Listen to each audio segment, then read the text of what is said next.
Mondstadt has so many windmills, doesn't it? Well, the city is built above water, so it probably relies on windmills to draw the water upwards. That's correct. The winds blow through Mondstadt all year, so this supply of water is very stable. Also, the windmills are what they call visible winds, and wind chimes are called the audible winds. Paimon guesses they can be thought of as mascots and prayers to the animal Archon for protection. Ah, mascots. So, like you then, Paimon? No, not at all! They're made of wood, and you can't eat them in an emergency either, because all you'll do is grind your teeth down. I don't know what to say to that. I've heard that if you give tavern owners a considerable tip, they'll be willing to share some information on the down low. You mean the angels share? But Master D-Luke seems like a very rich man. How big a tip is considerable anyway? Huh. Maybe I might have heard wrong. Or maybe I might have heard this rumor in another world. You sure have been to many worlds, haven't you? Cider Lake never freezes, no matter what time of year it is. The best apple ciders in Mondstadt can only be made using the fresh water from this lake. It really does taste great. Paimon could drink 2 big bottles in a second. Wow. With your size, I can't believe that you can drink that much liquid and not explode like an animo slime. Paimon has a special stomach just for tasty drinks. Huh. I guess the world really is a big place. So many things to consider. About those books in the restricted section that Lisa mentioned, have you ever wondered what sort of books might be kept in there? Perhaps it contains books not suitable for children? Huh? But the Boar Princess isn't in the restricted section. What could be more unsuitable for children than that? Paimon's curious. Paimon finds that hard work hardly works here in Mondstadt. Why do you say that? Just look at Huffman from the Knights of Favonius. He does his best at his duties every day. But the ever-relaxed Captain Kaya is his boss. But isn't Jean, who works the hardest, the acting Grand Master? Well, how about this then? Venti's the god of Mondstadt, and he's the laziest of them all. Sure would be nice to spend a night at the Goth Grand Hotel. Paimon thinks so too. The rooms are sure to be big and clean. Still, I've heard Mr. Goth say that they've had all kinds of strange problems ever since the Fatui moved in. The electro-sissons that their mages brought in attracted a lot of dust with static electricity, which ended up killing a lot of those sissons. Then, someone mixed up the mist grass pollen and the pepper, and the agents ended up brawling amongst themselves, each insisting that the other owed them money for wine. Hang in there, Goth Grand Hotel. Everyone says that Mondstadt is the land of the wind. But I wonder which direction the seasonal winds come from. Why don't we ask Venti? He'll probably just dodge the question with a heh or something. True. The Animal Archon is just a tone-deaf bard. What does he know about the wind? So here in Mondstadt, alchemy is practiced out on the streets? Is that so strange? In many of the worlds I've been to in the past, alchemy has always been a secretive art. Watching alchemy being practiced as a part of daily life is like being in a world where people all have 3 stomachs.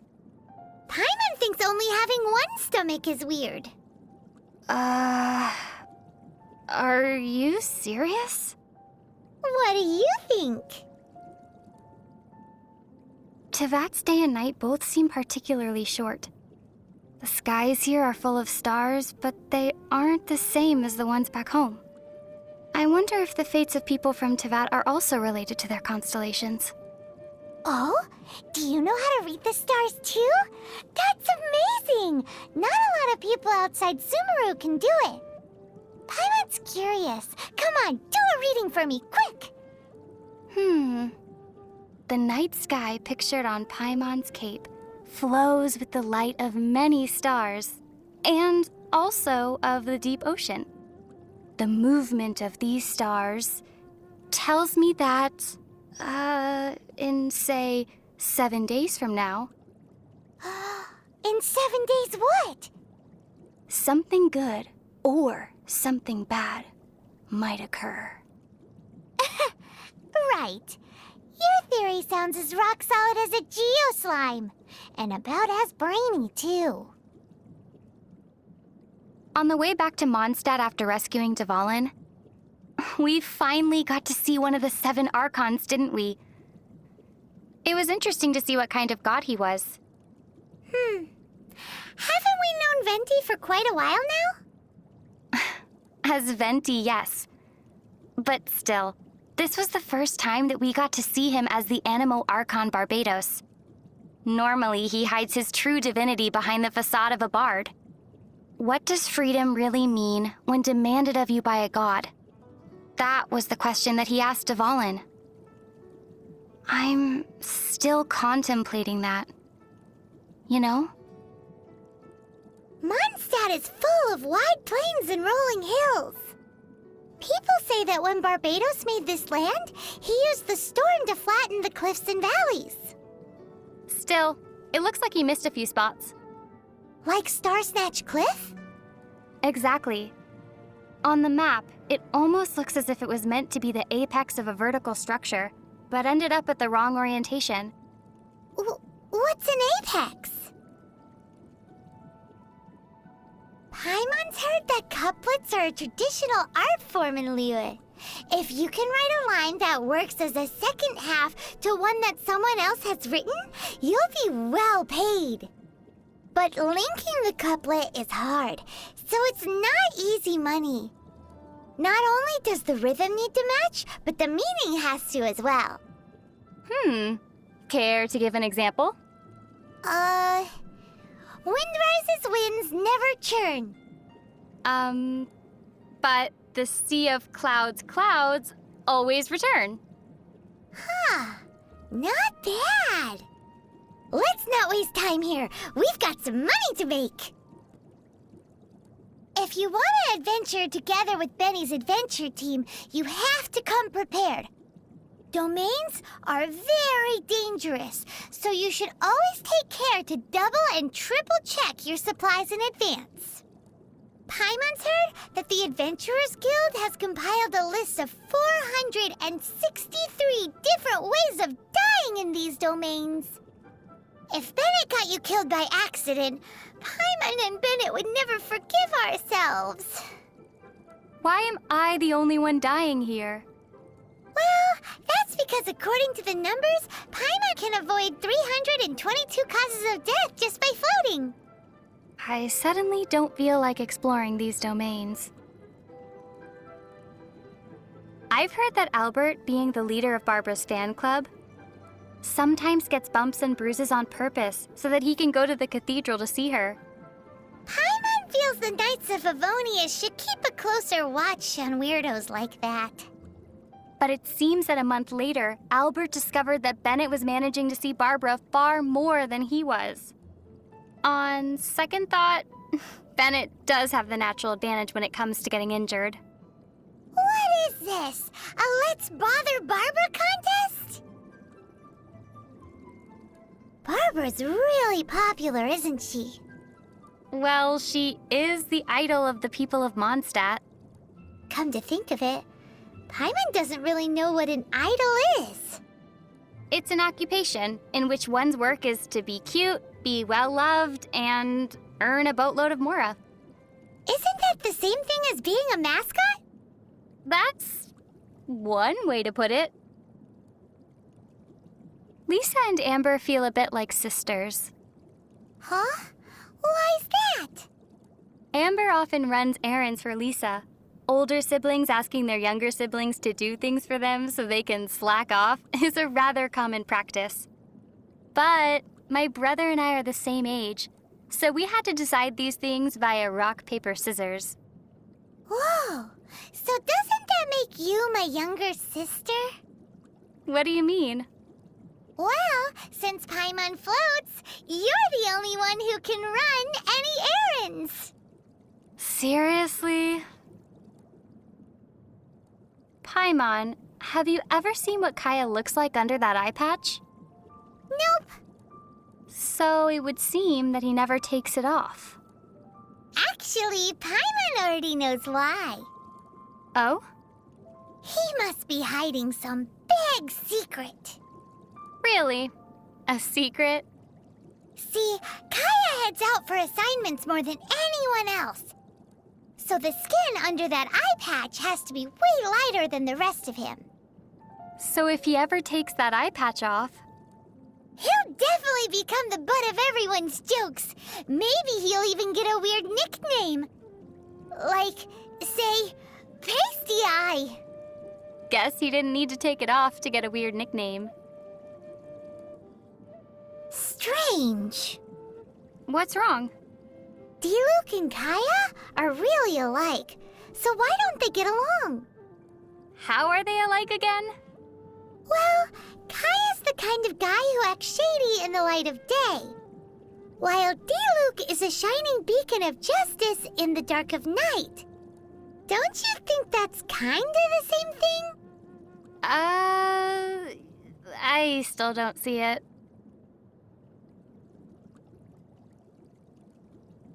If one hilly churl could beat, say, 3 wild boars, then how many hilly churls would it take to reach the fighting prowess of Master Jean and Master Diluc? Not sure. But if you heard the way everyone talks in Mondstadt, you'd know that Master Jean is the strongest. I'd say that if Diluc strikes first, Master Jean wouldn't be able to counter. Oh, she'd find a way. There's no way. Master Jean's elemental burst is really strong, you know. Yes, but that field would also make Diluc stronger. Paimon doesn't think Master Jean would even need her vision to take on Master Diluc because... Diluc would only need a beginner's greatsword to... Ugh! This is so dumb. They both fight for Mondstadt, so they wouldn't come to blows. That's why Paimon likes your idea of measuring their fighting strength in number of hilly churls. Or, in Paimon's case, in fifths of a wild boar. You know what a brush is, right? Of course. Kinda like pens, but with animal hair at one end for calligraphy, right? That's correct. They say that finely made brushes sell for high prices among Liyue's merchants. So, would you like to make some too? Uh-huh. But wild wolves are too fierce, so we should use Razor's fur to make brushes instead. Razor's fur is all downy and soft. It'll definitely make great wolf fur brushes. We can make lots of more like this. Brushes made like that would conduct electricity. I'm not sure we could use them. Besides, Razor isn't a wolf, nor are wolf brushes made from actual wolf's fur. Huh? Why are they called wolf fur brushes then? Well, does Cider Lake look like it's full of cider to you? You have a point. Klee's a really interesting kid. All the knights seem to like her a lot too. You could even say they spoil her. I wonder, who makes the better mascot, Paimon or Klee? Oh wait, I forgot. Paimon's not a mascot. Paimon is emergency. Hey! Paimon knows exactly what you're going to say. That joke stopped being funny a long time ago. It's time for Paimon's Little Life Tips. Little life tips? In Mondstadt, if there's something you can't fix, or there's something you can't get clean no matter what you do, If you ever run into something you can't handle yourself, you just need to shout this name into the skies. Noelle! And everything that's troubling you will be swept away in an instant. So this is one of the tricks to living in Mondstadt. Pretty impressive. Fischl makes a very unique impression, doesn't she? How so?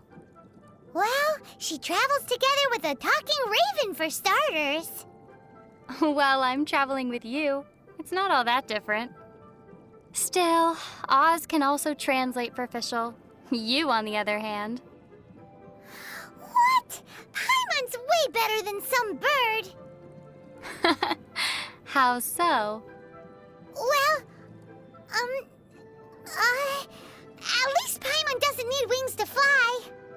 Speaking of Fischl, she also claims to be a visitor from another world.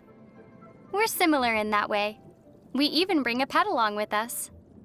Pet? Now wait just a minute here. But her raven Oz, he looks cool and is polite to boot. More importantly, he can both scout and fight. Very useful indeed. Maybe I should make arrangements with Fischl to trade companions once in a while for, say, a week or two at a time.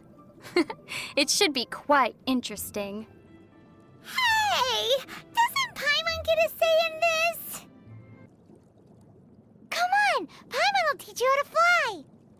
3, 2, 1! Paimon's gone. Well, whatever. I'm tired. Let's just sit here for a bit. I'm flying with you in my heart.